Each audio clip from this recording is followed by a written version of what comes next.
Labą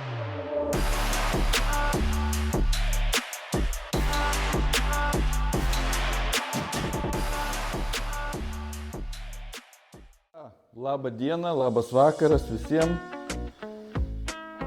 Trečia dalis mano video apie mano projektą. Kas pirmą kartą žiūri, tai čia yra apie mano Aprilia Tuono V4 Factory projektą. Yra dedamas RSV4 variklis. Ir tiesiog visi niuansai, su kuo susidūrėm, visi surprizai. Dabar vėl buvo kažkaip, jau galvojau, kad kaip projektas link pabaigos ir buvo tokių surprizų netikėtų. Tai todėl ir nusprendžiau padaryti tą video, nes toksai antra dalis jau buvo, galvojau, kad все, projektas į pabaigą ir dabar vėl buvo visokių bajerių. Tai va, tai apie tuos bajerius dabar ir papasakosim. Gero žiūrėjimo. Tai va, chebrytė, po paskutinio video sakiau, kad bus dedami ortakiai reisiniai, nes RSV modelis, jisai dirba visai su kitokiais ortakiais, jisai kitokio tipo, RAM tipo ortakis, kad paėmimas platus, paskui susiaurėjimas ir su kaip sakyt, su aukštesniu slėgiu oras patenka į variklį. Tai buvo dedami pagaliau tie ortakiai. Daug kas čia sakė, kad neįmanoma įdėti jų, nes tokių dalykų kaip ir nėra Tuono modeliui, bet viską pritaikėm. Paskui demperis, kadangi dėjosi ortakiai kitokie, tai gavosi taip, kad apačioje neliko vietos demperiui. Demperį reikėjo pakeisti. Ir kaip atsimenat, buvo klaida dėl amortizatoriaus. Laukiau iš Justino, gerai žinomo amortizatorių meistro, laukiau amortizatoriaus ir įdėjus man vis tiek degė ta klaida. Tai čia buvo labai didelis iššūkis. Pirmą kartą susidūriau su tokia klaida ir kažkaip nesupratau, kodėl čia taip, nes amortizatoriai yra identiški, kaip ir RSV4, taip ir Tuono. Ir nesupratau, kodėl ta klaida, jeigu viskas gerai padaryta, tai net per klaidą nusiunčiu antrą kartą Justinui amortizatorių galinį, vis tiek grįžo vis tiek tas pats. Ir radau tiksliau bėdą, ta prasme viskas sutvarkyta, dabar jokių klaidų nėra. Tai vat, apie tuos visus niuansus šiame video. Tai pradedam nuo linksmosios dalies, tai nuo ortakių. Va, matot, ortakiai instaliuoti. Va taip, beveik visa ranka dabar telpa. Prieš tai gaila dabar neturiu kaip ir originalių, bet prieš tai buvo tokie, kad realiai 2 pirštai telpa. Šitam kampe tai buvo, čia ėjo tos grotelės. Tai dabar teko čia biškį apipjaustymą padaryti. Ortakiai yra nuo RSV4. Jie eina, gerokai, sakyčiau, kokių, nežinau, gal 5-7 cm ilgesniai jie eina. Tai teko viską čia perdarinėti, teko pjaustyti. Kitas dalykas, ortakiai atėjo labai nekokybiški iš, dabar bijau, kur Čiata, kažkokia italų, firma, bet aš dar pirkau per Ameriką. Žodžiu, labai tokia nemaloni patirtis, buvo, gal prikabinsiu nuotrauką, buvo vidus labai nekokybiškai padarytas, ten tas stiklo audinys, jisai visas ten atsilupęs, nepriklijuotas. Tai teko pirkti epoksitkės, ten visokiausių kitokių dalykų, perdaryti, perdažyti ir pritaikyti. Tai va, tai čia darėjo tokios mini grotelės, teko jas nupjauti abiejose pusėse. Nežinau, čia gal paskui kada nors kažką gražiau padarysiu, kažką tai pagražinsiu, bet dabar yra kaip yra, viskas gan normaliai atrodo. štai su jais buvo variantų darbo tiksliau labai daug, nes apačioj čia eina vairo demperis, jisai, kai jie užsidėjo, jam nebeliko vietos, nes eina ten viską, truputį labiau į vidų tie ortakiai, nes kadangi jie didesni ir nebeliko vietos demperiui. Tai teko, dabar pabandysim perkelti, Teko perkelti demperį, buvo daug galvojimo, daug galvosūkio, teko pirkti tokių laikiklių įvairiausių, kol čia pritaikiau kažką, tai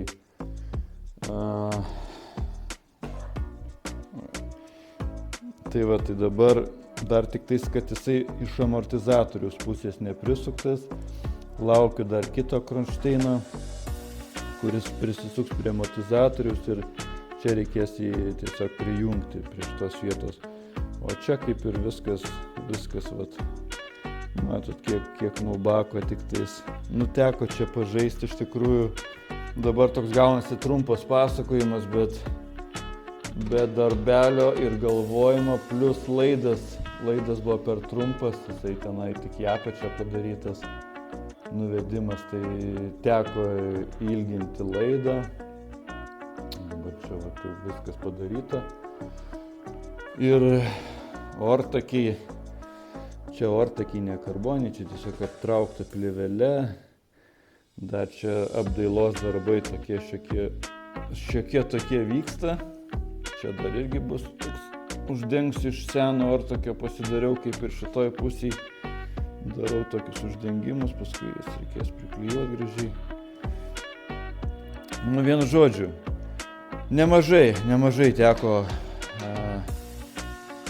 pažaisti, nes, ta prasme, ir ortakiai ne tam motociklui pritaikyti, ir demperis, ta prasme, visur buvo, kur tik pasisuki, visur kliūtys ir galvosūkiai, ir būna, ateini tiesiog į garažą, tiesiog sėdi, galvoji, žiūri į tą priekį, kažką ten padėlioja, baigėsi mintys, eini toliau namo, vėl kitą dieną ateini toksai, kol čia pritaikiau viską, tai tikrai buvo reikalų.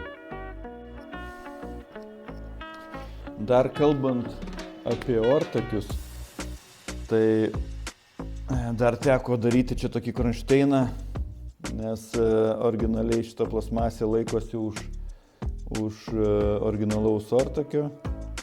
Tai teko čia išlankstyti iš tokio storo aliumino gabalo kronšteiną ir dabar gavosi viskas puikiai, nes čia apačioje laikosi, čia viršuje laikosi ir iš vidinės pusės ten tokių specialių klipsų laikosi. Tai kaip ir viskas pavyko neblogai, tuo labiau, kad patys net italai, patys net Gabro Racing sakė, kad nieko čia nesigaus, ta prasme, čia ortakiai čia nepriderėsi, čia nieks to nėra padaręs, net pas tą garsų į Tuano X, net su originaliais ortakiais stovi Tuano. Tai tai viskas pavyko. Tai toliau dėl tų amortizatorių norėjau papasakoti. Blemba. Šnekėjau su italais, visaip čia grupėse, forumuose, nes įdėjus tą atrestauruotą amortizatorių, vis tiek ta klaida buvo amortizatorius, su visais konsultavausi, blemba, net pats Gabro, neturi jokių idėjų. Ir aš paskui, berdydamas tą priekį, radau tokį daiktą. Aš kažkaip žiūrėjau, suvedu kodą, o pasirodo čia amortizatorių valdymo blokas, elektrinių amortizatorių. Tai čia puikiai mato parašyta Tuano. Ir kažkaip pradėjau galvoti, ar nebus čia visas paslaptis, nes man tai reikia RSV4 bloko. Tai dar pasikonsultavau su Gabro Racing, jisai sako, tai gali būti, gal nuvažiuok pas dilerius, gal tau tiesiog softą perrašys nuo RSV4. Bet čia misija neįmanoma, čia jie net nesuprastų apie ką aš. Tai teko ieškoti šito valdymo bloko nuo RS4 ir labai nustebau, kad jų niekur nėra pirkti. Kažkaip toks jausmas, kad nieks neišiminėja tų elektrinių amortizatorių, nors galvojau, kad tikrai žmonės išiminėja, kas į žiedą važiuoja, dedasi gal ne elektrinius amortizatorius. Ir galvojau, kad tikrai bus jų pilna. O nuo Tuano, kaip bebūtų keista, randu šių, o nuo RS4 nėra. Na ir toks įdomus tapimas, vienam tiesiog žmogui parašiau eBay. Jisai pardavinėjo amortizatorius nuo RS4. Sakau, klausyk, gal tu turi, gal tiesiog kažkur voliojasi pas tai tas valdymo blokas, tai jisai net tokio dalyko kaip ir nežinojo, kad yra. Klausė, kur jisai stovi, kurioje maždaug vietoje, žinai, viską aš ten parodžiau, nusinčiau, kodą dar atsiunčiau. Ir jis man ten atrašė gal už poros dienų, kad turi tą valdymo bloką. Nu ir ir teko pirkti, nepigus dalykas, nes naujas kainuoja 1000 su pliusu eurų. Čia biškį pigiau nupirkau, bet dar gavau labai kažkodėl tai didelį muitą, tai vos ne tas pats gavosi. Bet pagrindinis pliusas tai, kad klaida dingo. Viskas tvarkoja, daugiau nebeliko nei vienos klaidos, viskas puikiai gavosi ir kainavo, kaip sakyt, kelio atgal nebėra, kai jau pradedi tokį projektą, bet pavyko. Tai va toksai dalykėlis pasirodo, o čia stovi jisai, va tenai maždaug, ten tas plasmasės, kai sirdai, tai va viduj. Ten reikia nuardyti, kad jį pamatyti. Tai va tokie reikalai. Dar vienas dalykas įdomus, susidūriau, nusprendžiau, kadangi jau čia viskas gaunasi kaip RSV4, nusprendžiau uždėti ir kaliperius, suportus nuo RSV4, tai Brembo Stylema. Tai ką, tai užsisakiau iš eBayaus, ateina. Tai pirmas dalykas, kas netiko, tai varžtai pas, M50 Brembo, čia šita vieta eina aukštesnė, tai reikėjo trumpinti varžtus, bet čia ne problema. Paskui, kaip ir viskas tinka, viskas prisisuka, bet su kuo susidūriau, ko visiškai nesitikėjau, pasirodo vamzdeliai stabdžių visiškai eina kitokie. Pas M50 eina stabdžių šlangutė, sukasi iš vidinės pusės. O čia, kas labai atrodo kaip ir keista, kad čia gaunasi, kad iš vidinės pusės yra nuorinimas, o iš išorinės eina vamzdelis ir jisai nuo Tuano tiesiog visiškai nesiskiria, nes niekaip, tiesiog visiškai kitoks išlankstymas. Na ką, ir teko užsakinėti, ieškoti RSV4 vamzdelis, kuris eina nuo ABS bloko iki priekinių suportų. Tai čia tai buvo reikalėlių reikalų. Čia matot, jisai gaunasi kaip ir iš dviejų dalių, dvi atskiros šlangutės. Pas Tuano eina panašių principų, bet eina iš vieno liejinio, kaip sakyt, o čia perkasi, atskirai yra tiesiog ilgas toks eina varžtas ir tiesiog dvi jos prisisuka. Bet kas buvo baisiausia, kad teko vėl visą motociklą čia ardyti dėl tų vamzdelių ir chebrytė aš galiu pasakyti, kad čia tiek buvo reikalų. Aš galvojau, kad jau man teks jau vėl išiminėti variklį dėl tų stabdžių šlangučių. Jos eina šitoj vietoje iš vidinės pusės. Viršutiniai daugmaž daly eina visas laidynas ten tokiai plasmasiniai, kaip dėžutei, tiesiog tokia eina ilga. O po apačią tos plasmasės eina tiesiog bėgiai plasmasiniai su tokiais 2 grioveliais ir tenai eina dvi stabdžių šlangutės vamzdeliai, tai viena, kur eina nuo rankenos iki ABS ir kita nuo ABS iki ratų. Tai, žinokit, ta prasme, čia aš dabar tik tais tarp variklio ir rėmo įkišu pirštus, o ten, jeigu norint prie šlangučių prieiti vamzdelių, tai, ta prasme, misija iš tikrųjų atrodė neįmanoma. Aš visą tą darbą padariau, bet jeigu atvirai, tai jaučiausi toks pats laimingas, kai būčiau įlipęs į Everestą. Nes, ten neįsivaizduoti. Ir dar kitas dalykas, dar ją ten įgrūsti, dar jį užfiksuoti, dar įmanoma, bet paskui eina 2 užtraukėjai, tai vienas maždaug šitoje vietoje užtraukėjas, kitas šitoje vietoje. Ir juos reikėjo užtraukti, nes ten nuo vibracijos, nuo visko, ten gali jie atsileis, gali paskui iš langutės kažkur trintis ir gali baigtis liūdnai. Aš juos sugebėjau uždėti tuos tripsus, viskas kaip priklauso, bet ten, jūs neįsivaizduojat, aš užtrukau, jau viskas čia buvo nuardyta, bako nebuvo, čia radiatorių nuėmiau, nieko čia nebuvo. Tai užtrukau tik tais įdėti vieną tą vamzdelį 2,5 valandos be jokios pertraukos. Tai kažkas tai buvo vau. Tikrai, jeigu kažkas esate tai patyrę, prašau pasidalinkit komentarais. Bet realiai, aš aišku nepagalvojau tokio dalyko ir kai buvo išimtas variklis, tai būčiau užtrukęs 5 minutės tą įdėti vamzdelį, bet kaip sakant, iš klaidų mokaisi pats kaltas. Tai va, tai tokie nutikimai buvo. Čia realiai man tą vamzdelį tai buvo sunkiau negu variklį įdėti. Blemba, čia tai. Tarp kitko dar pamiršau paminėti, kad Lemos svėriau suportus. Tai ant abu suportus sudėjus 80 gramų gaunasi lengvesni negu M50. Tai va tokia informacija dėl įdomumo, jeigu kažkam įdomu. Nedaug, bet vis geriau negu plus 8 gramų. Tai va, tai ką, dar kartą įrodymas, kad jokių klaidų.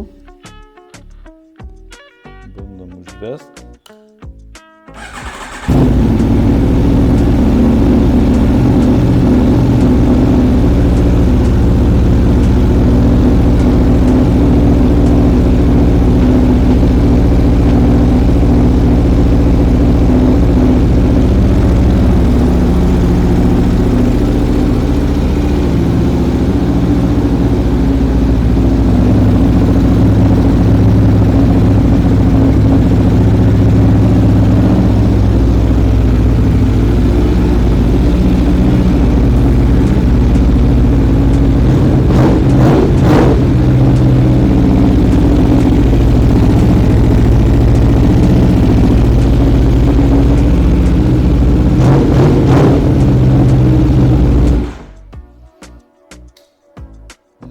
Chebrytė, tai va, tai panašu, kad dabar jau tikrai pabaiga. Liko tik tais prisukti tą demperį, kai ateis tas laikiklis.